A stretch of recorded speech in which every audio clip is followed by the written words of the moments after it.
assets in banks very closely. Hemendra, if you heard the press conference, anything that stood out for you? No, nothing much. I think the government is trying to show to the public that it is trying to do something. Although, what I believe that they can make an impact is a very large-scale bank recapitalization. But since they are unable to do that because of fiscal deficit concerns, they are releasing some type of information to try to inform the public that something is being done. But in my opinion, nothing is really material to change what the plight is of the banking industry. Okay.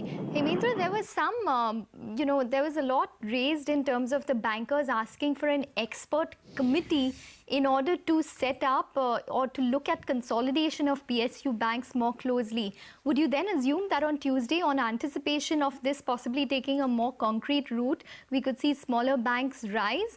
And if so, which ones would they possibly be? If that is done, then you have a lot of these smaller banks like a Dena Bank, an Oriental Bank, even certain small ones like an Indian Overseas Bank. But looking at their asset quality issues, even if they were to merge with larger banks, I think it would even further weaken the larger banks, which themselves are facing a lot of asset quality issues.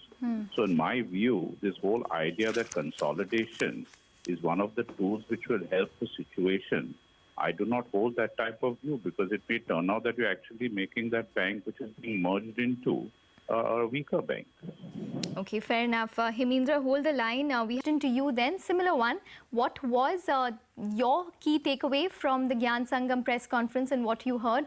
How much would you possibly rate it on 10 as compared to even the first one?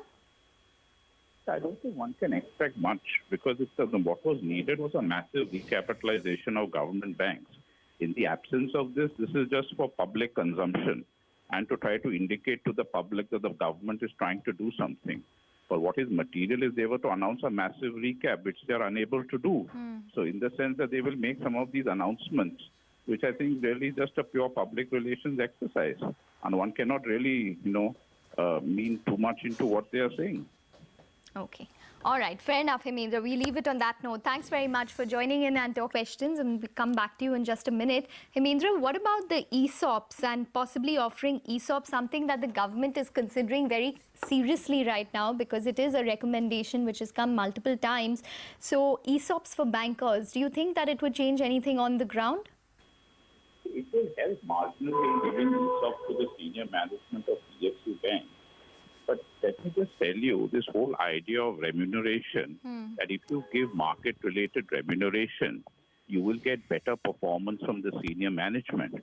Now, if you look at the performance of Standard Chartered Bank in India, which used to give market-based salaries, which also could have given its senior management ESOPs, it did not lead to any great improved performance in India. It resulted in a loss of 6,700 crores. So it's this idea that by giving ESOPs, by giving, increases in salary, you're going to see an improved performance. It may well be that giving ESOPs to senior management may take on added risk, as we have seen in some of these banks in India. Fair enough.